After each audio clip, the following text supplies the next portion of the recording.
So I'm not sure how young I was whenever I first started watching anime. My aunt would buy me Studio Ghibli films for Christmas every year, and my cousin was ravenously into quite a bit of anime. So whenever I'd go see her, we'd watch Tokyo Mew Mew and Mermaid Melody and Inuyasha and all kinds of things. I also inherited some copies of some things. I've got Neon Genesis still, after all this time. I was 12 when I inherited these. I've got Cowboy Bebop. The last disc on this one is broke, and I've gotten access to streaming it since I've become an adult, and I still haven't finished it, so it's too old for there to even be spoilers anymore, because no one really references the full thing at this point. And then Paprika, which I need to rewatch. It's really a delight. I think Paprika is the reason why I have such a bias towards film, specifically in anime. Not just Studio Ghibli, but also Paprika. But whenever I first started looking for anime myself, I ended up watching Bleach, and that was around high school, and that was around the time I started to read manga. I got Manga Rock, the app from, at the time, my iPod, that is no longer available. And I don't remember quite why I stopped reading manga, because I used to stay up all night reading manga of all kinds. But regardless, I got back into it a while ago, because of Light and Shadow. And I had finished it in its entirety before it hit me. This is in color. Why is it in color? And so I started to read manga again.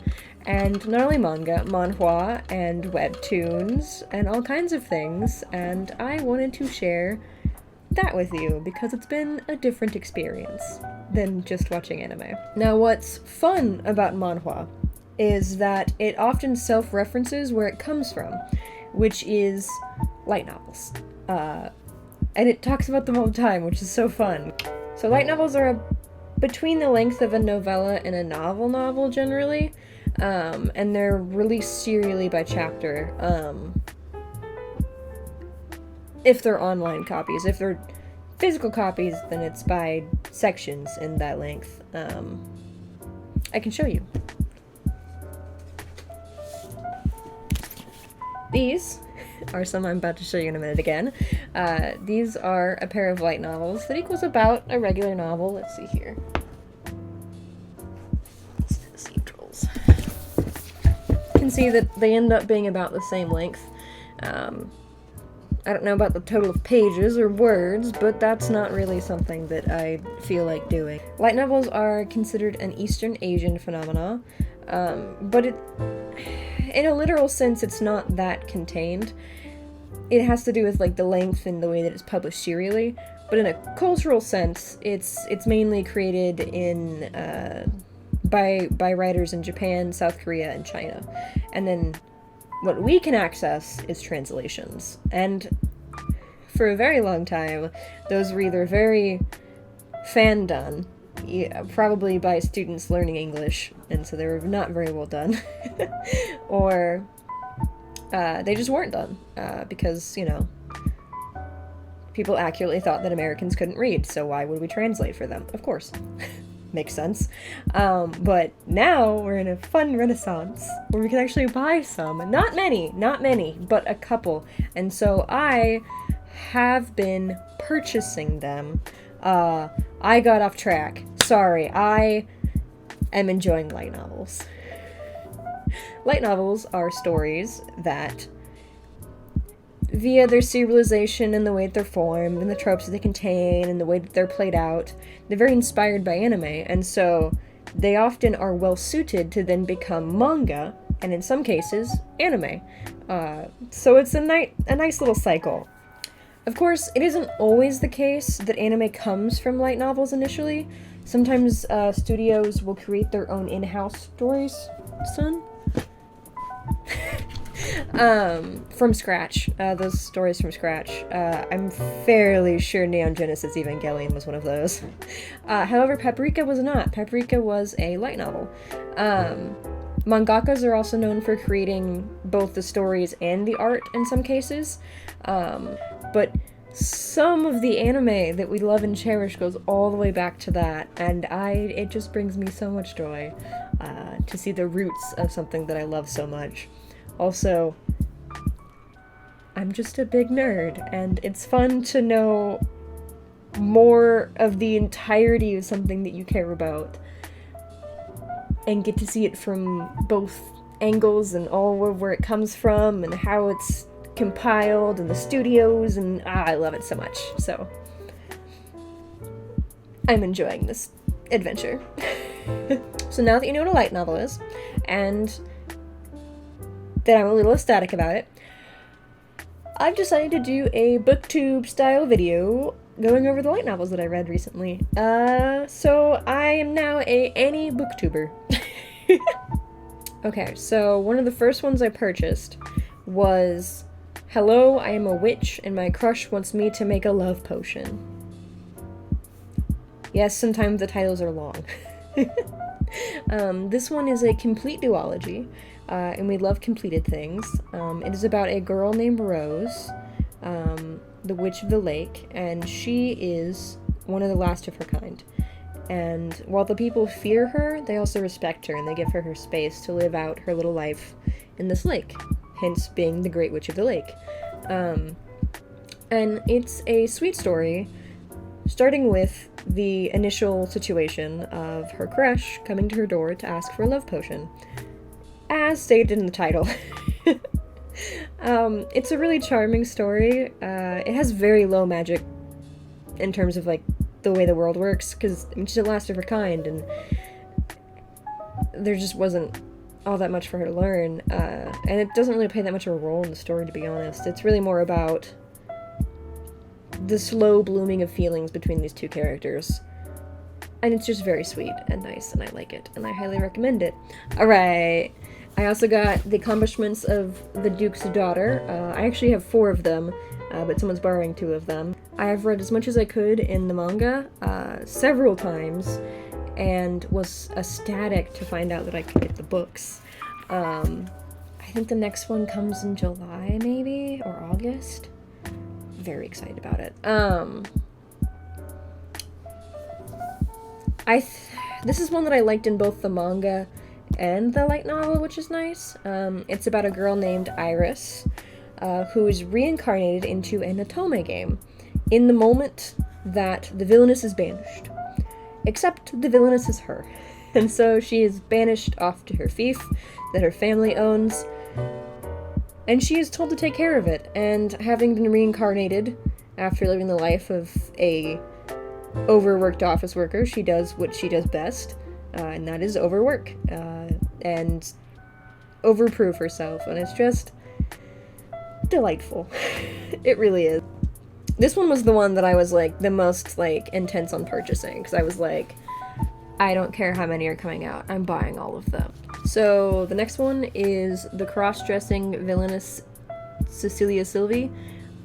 This one is silly, but in a really fun way. A girl is reincarnated as a villainess in a story, in a Otome game, and she determines that the best way for her to survive is to cross-dress as a man during her time while the game is in motion in terms of the time flow, whatever.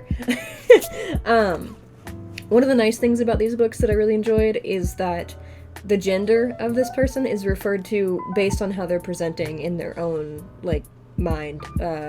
Because sometimes whenever she is still dressed as a man but is talking to her brother as her, then they're referred to as she. But even though sometimes they dress as a man and talk as a man, then they're referred to as he. And that's fun. It's just a fun little story about a ginger fluid gal and some men exploring bisexuality for the first time. This one is not necessarily a complete duology. It does finish a complete arc in this duology. but it does also set itself up for more, which is nice. However, I cannot currently pre-order more, so I'm a little bit sad about that, but eventually I will. So the next one is The Male Lead Is Mine. I didn't realize this one had a manhwa. So I had read 2 of them and pre-ordered 2 more, and then I saw that it had a manhwa. Personally, I like it more in the light novel than I do in the manhwa. I feel like it has more affection and more, almost like a slice of life, kind of like very fluffy feel in the light novel. In the manhwa, they have to rush a lot of things because there's not really like a lot of like plot points. It was kind of sad because the reason that I liked the light novel was because of that affection and the fluff and how long it took for all these things to happen and how committed this girl was to the story that I haven't explained yet. So this story is about a reincarnated girl who is aware that her story will end badly if she doesn't end up with this guy. And she realizes that she might as well end up with him. Number 1, he's handsome. Number 2, he fits all of her criteria for the perfect man. One of which is he listens and he doesn't cheat. Which, you know, the bar really is that low that is a high bar. She goes after him, and they interact in letters, and it's very wonderful, and she has her life, and he has his, and they have these letters passing back and forth, and it's just enjoyable for someone who likes fluff like me. It might be a little bit slow. Personally, I prefer the letter writing format. I really, really liked it in another typical fantasy romance, which is still going. That one I've only read as a manhwa, and I love it very much. I highly recommend it. So the next one is I'm Not the Final Boss's Lover. This one surprised me, but it was my own fault, because I didn't fully absorb what the synopsis was at all. Not even slightly. I just clicked purchase. Because I have no control, and it looked pretty, and I said, good, for me. In this one, a modern woman is reincarnated into a game, but it's a type of game that has several different playthroughs, and each playthrough can vary a little bit. I don't know much about gaming. I don't know if that exists, but it sounds cool. I'd love to play it. I rolled with it. It sounds cool. So this is her second playthrough of a game in which she already lived, therefore it is her third life. And she's betrayed. And being a human, she's not happy about that, as all of us would not be happy about that. And so she decides to ally herself with the villain of the game, who is very handsome and very charming in his own stoic, sort of interesting way. And at least in the first book, there isn't technically any romance, although he seems to give off some energy. She's not perceiving it. And I think it'll be a nice little slow burn series, and I happen to like most of all that she's not a sword-wielding badass or anything. I mean, that's my favorite character type, is a sword-wielding badass woman. But the fact that she isn't, and is still able to do all these things, and to take part in a very sword-wielding combat world, and really assert herself, is just... it's good. It's just good. It is a little slow, it is a little bit detailed. I liked it a lot. That's just who I am. So the next one is Leveling Up My Husband to the Max. This one felt very familiar while I was reading it, but just a little bit off-center. Like something just wasn't quite right. I still enjoyed it, but I was like, And it turns out that it reminded me quite a bit of Honey, I'm Going on Strike.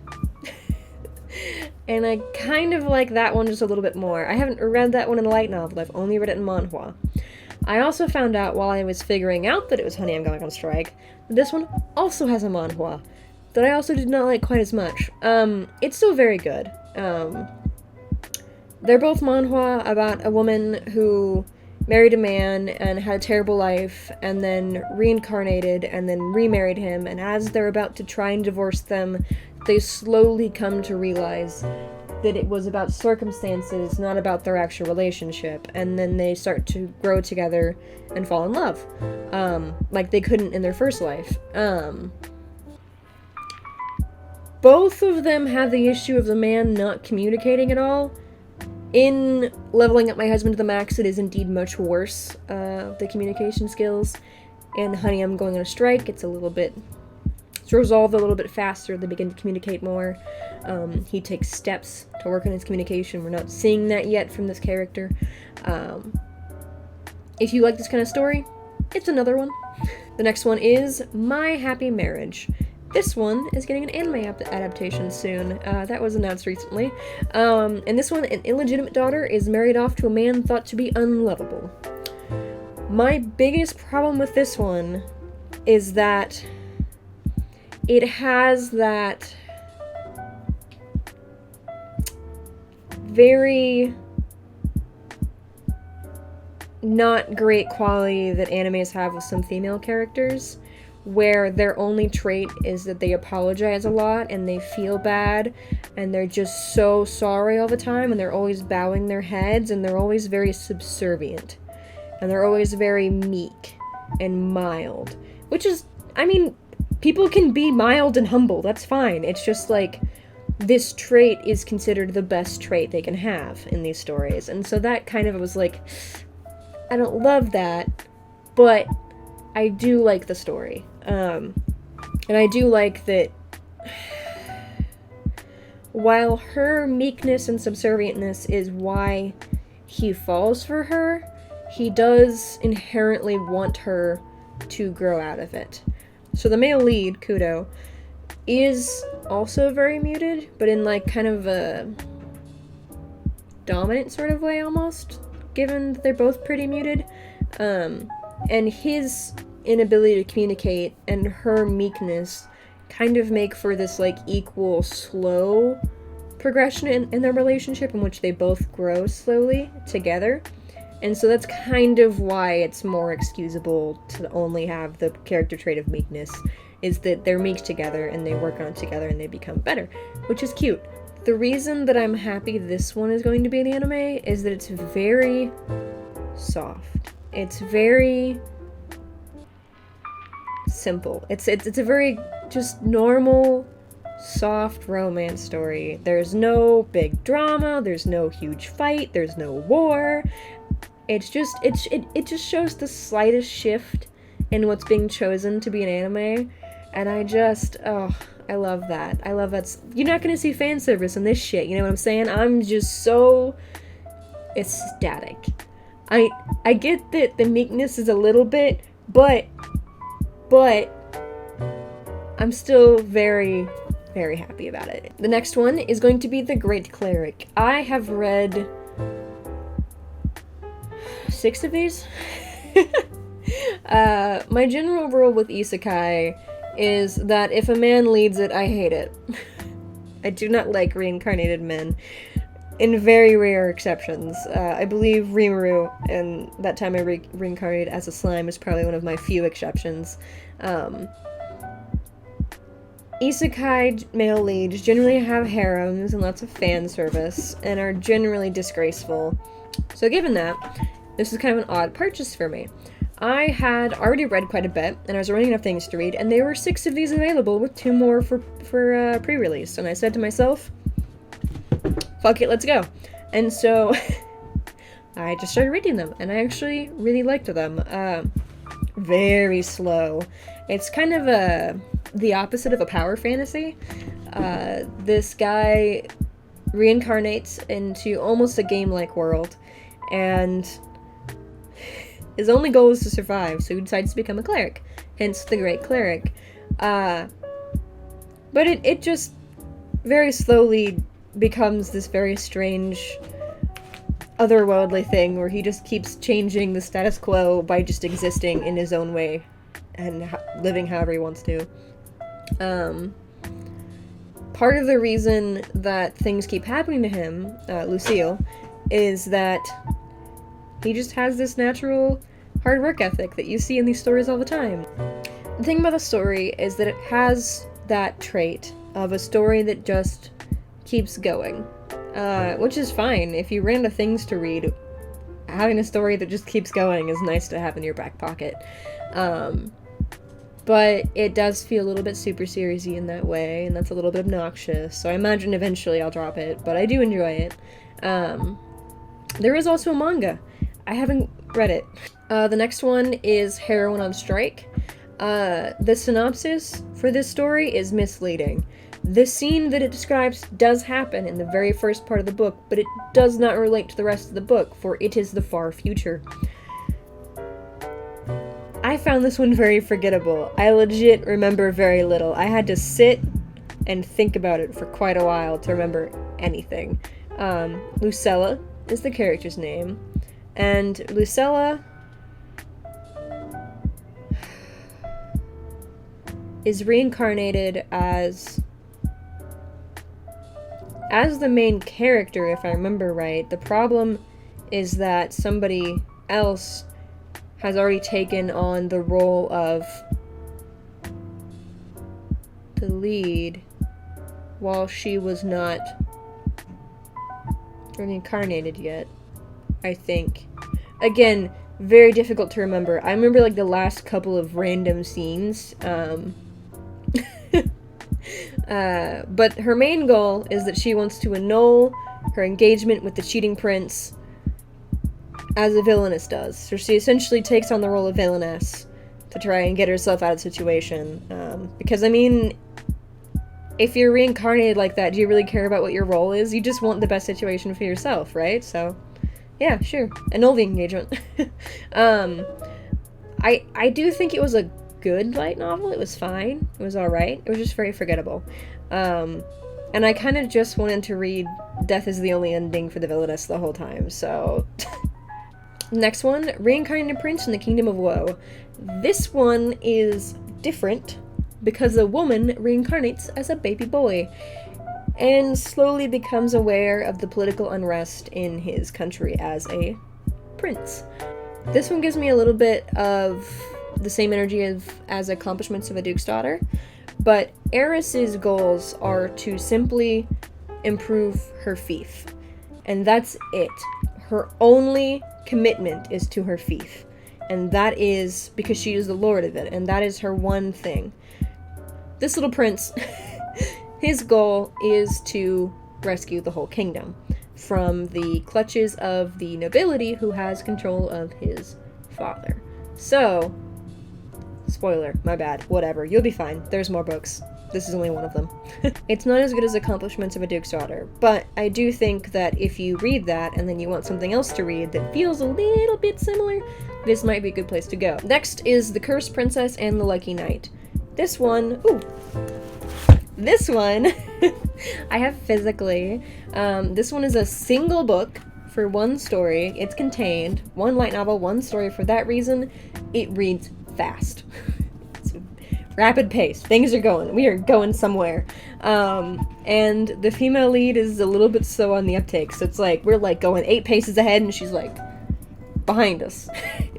It was a little bit disconcerting, and it's probably my fault because I read really fast. Like, I tanked this in less than a day. But it wasn't bad.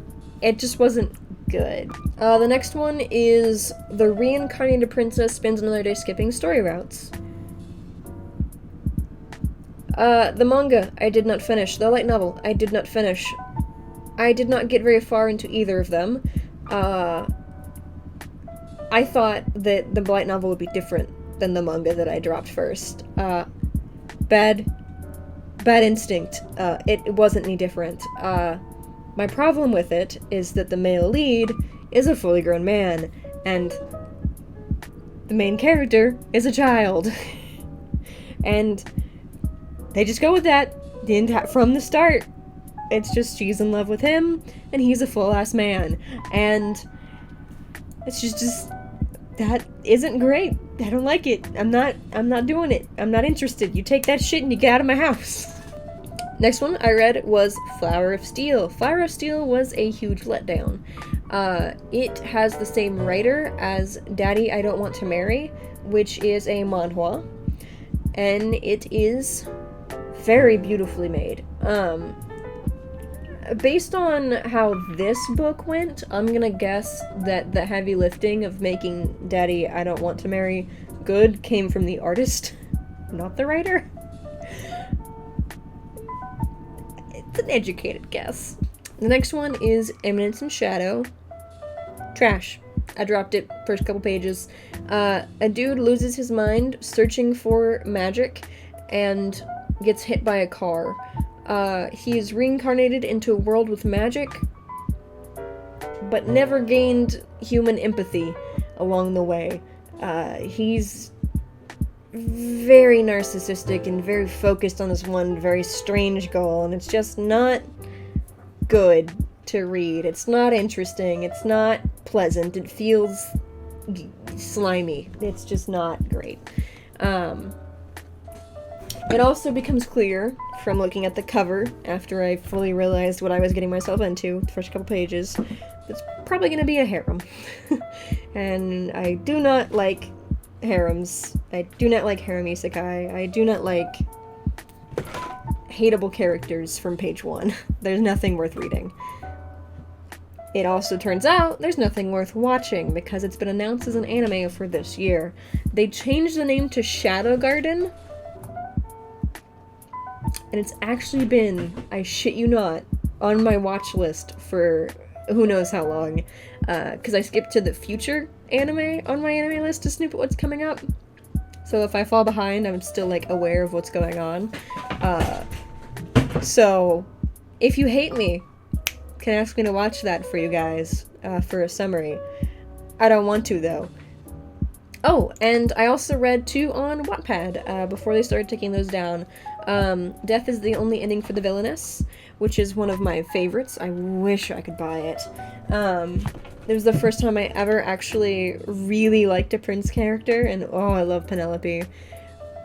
I highly recommend that one if you can get a hold of it. I also read on Wattpad, Observation Record of the Self-Proclaimed Villainess, which I did not like, which is interesting. In the manga, the male lead's voice doesn't really, like, overtake anything. It's still about the female lead. In the light novel, he comes across as possessive in a not cute way and narcissistic, which we do not stand. Another thing is that Amazon makes it difficult to tell if something is a light novel or a manga, and so I accidentally bought a couple of manga throughout this adventure, and one of them is My Savior's Book Cafe Story in Another World. And I really liked it, so I ordered all 3 physical copies. I don't know when they're coming in, because they're out of stock and pre-orders, but that will be delightful whenever they do. I'm very excited. It's very soft, it's very pleasant, it's just sweet, and I liked it a lot. So the inevitable question is, do I recommend light novels? There is a trope in light novels in which a character self-references that they love light novels so much that that's their obsession. That's their thing. They love to buy new ones, they love to read, they love to think about the characters and go onto boards, and they spend all their money and they end up pre-ordering things, and I slowly realized that I am becoming that person. Whenever I finished I'm Not the Final Boss's Lover, I went to purchase the next one, because there were 2 of them at the time, and I had not realized that it was a pre-order for, like, December. I was like, no! Purchase! But then wait forever! And so yeah, I'm one of those people now, and read at your own risk, because that might happen. And you will run into good ones, and you will run into bad ones. There are a lot of both.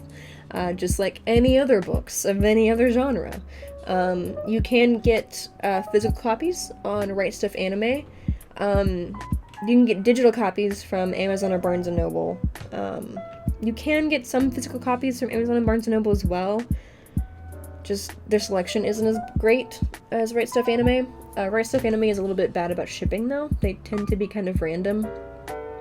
I don't really mind. I do recommend that you keep in mind to pick things that are morally acceptable to you, and to drop whatever isn't. Just like anything else. Just like anime, just like TV shows, just like everything in the world. If it's morally unacceptable or questionable, just walk away from it, just like everything else. And if you can afford them, I would recommend you put your dollars into purchasing light novels, so that it can show people that we can read and that we want to read these as stupid Americans, because, you know, I'm a stupid American who would like to read them. And I'm assuming other English speakers would want to as well. Brits, Aussies, I guess. Yeah. But yeah, that's it. That's my light novel talk. I forget how booktubers do things. I don't know if that was right.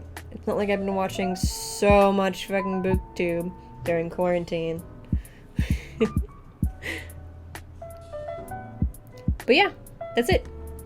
Bye. It makes no sense. And you're like, y'all just fucking met. A matter of days ago, darling. A matter of days. I just don't think I'm gonna feel confident today. That's fine. Good boy. Good boy.